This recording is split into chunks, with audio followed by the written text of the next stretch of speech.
La montagne des Têtes et le plateau d'Auréac sont au carrefour des vallées de la Durance, du Fournel et de la Gironde. Deux balades principales vous sont proposées dans ce topo-guide. Le tour des Têtes et le tour du plateau d'Auréac.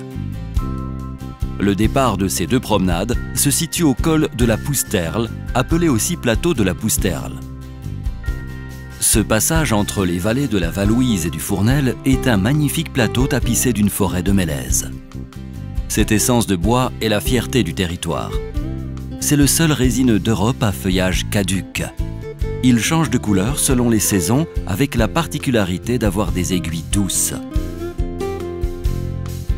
Pour atteindre le plateau de la Pousterle, il faut se rendre à Puy-Saint-Vincent, traverser l'ensemble de ces hameaux pour s'élever vers le col. Vous pouvez vous garer à la fin de la route goudronnée au lieu-dit près d'Amont ou poursuivre, selon le type de véhicule utilisé, la route forestière sur 1 km jusqu'au col. Vous êtes sur les communes des Vigneaux et de l'Argentière-la-Bessée. Hormis la route du col, toutes les autres sont interdites à la circulation motorisée. Le départ est situé à gauche, en arrivant au col à 1763 mètres d'altitude.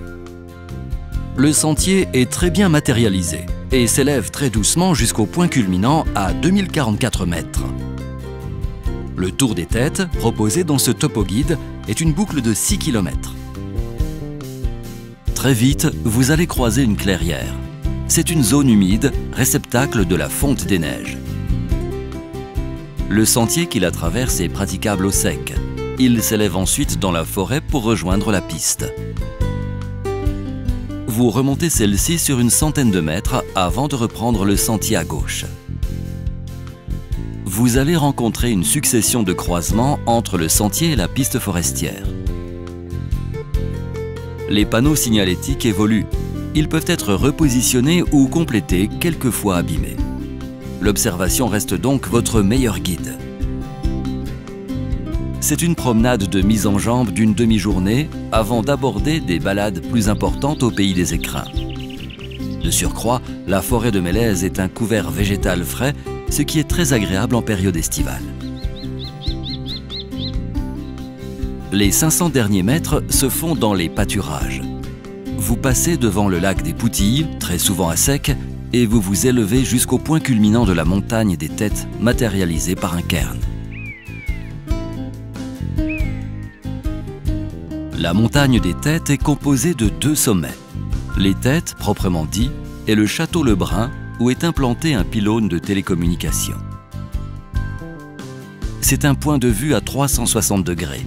Il permet d'avoir une lecture du paysage sur le pays des écrins et au-delà de ce territoire. À l'est, une série de montagnes culmine entre 2900 et 2500 mètres d'altitude. Elle domine les communes de Saint-Martin-de-Querrières, l'Argentière-la-Bessée et la Roche-de-Rame. Vers le sud, il y a la vallée de la Durance avec la Roche-de-Rame, le Guillestroy et la crête de la Rortie. Plus à droite, un massif se détache, dominant la commune de Champcelas. Au sud-ouest, une chaîne de montagnes marque la séparation entre le vallon du Fournel et la vallée de Fressinière. On poursuit le tour vers l'ouest avec les cimes dominant Puy-Saint-Vincent. Et tout au fond, les bancs et la pointe des Bœufs Rouges. Au nord-ouest, sur la commune de Valouise-Pelvoux, le massif des Écrins s'élève avec ses sommets aux altitudes importantes. Ce sont de majestueuses montagnes granitiques et de renom que gravissent les alpinistes du monde entier. C'est aussi le glacier blanc qui marque le tempo de son évolution. Enfin, notre panorama se termine par la face sud du mont Brison, surplombant la commune des Vigneaux. Plus loin, on peut apercevoir l'ensemble des vallées du Briançonnais. Le sommet des Têtes est vaste, vallonné, où les moments de détente et de contemplation s'y prêtent. Le lieu est particulier. Il est composé d'une roche calcaire modelée au fil du temps par l'érosion. Le vent, l'eau et le gel ont fait leur œuvre sur cette roche sédimentaire au milieu des pelouses alpines. La descente, pour effectuer le tour, s'effectue essentiellement par la piste forestière. Seul un petit détour est à effectuer pour se rendre au lac des Charbonnières. Pour ce faire, il faut bien être attentif au croisement. Le sentier part sur la droite. Le lac se situe à 200 mètres en contrebas. C'est un très beau point d'eau d'environ 800 mètres carrés qui agrémente un peu plus votre balade. La poursuite de cette promenade se fait par le sentier principal, en évitant les deux chemins sur la gauche. Très vite, vous rejoignez la piste forestière. Il reste 1,3 km pour boucler le circuit et regagner le col. Ce topo-guide vous a présenté arbitrairement cet itinéraire. Il va de soi qu'il existe plusieurs parcours et plusieurs manières d'aborder le Tour des Têtes. Le tour du plateau d'Aurillac est la seconde promenade. Le départ est situé à droite du col de la Pousterle. La majorité de la montée se fait par une piste forestière. Cette belle promenade familiale s'élève rapidement pour atteindre le plateau proprement dit. La piste s'étire ensuite au milieu d'une forêt un peu plus clairsemée, posée sur des pelouses alpines. Au bout du grand plat, vous allez rencontrer un croisement. Le chemin de droite est une variante permettant de raccourcir le circuit. Vous poursuivez à gauche, toujours sur la piste forestière, direction la tête d'Aurillac. C'est une montée douce et vallonnée. L'ensemble du site de la Pousterle fait l'objet d'un suivi du mélèzin. C'est une sylviculture active. La forêt est régénérée par des plantations de jeunes pousses. Des prélèvements d'arbres plus anciens sont effectués par des coupes à fougères ou par des exploitations forestières. Le circuit proposé dans ce topo-guide est une boucle de 6 km 200, à cheval sur les communes de l'Argentière-la-Bessée, les Vigneaux et Puy-Saint-Vincent. Vous allez quitter la piste pour vous élever par la gauche sur le sentier qui mène au sommet. C'est la partie la plus pentue de la balade tout en restant modéré. Vous arrivez au point culminant à 2088 mètres d'altitude, toujours matérialisé par un cairn.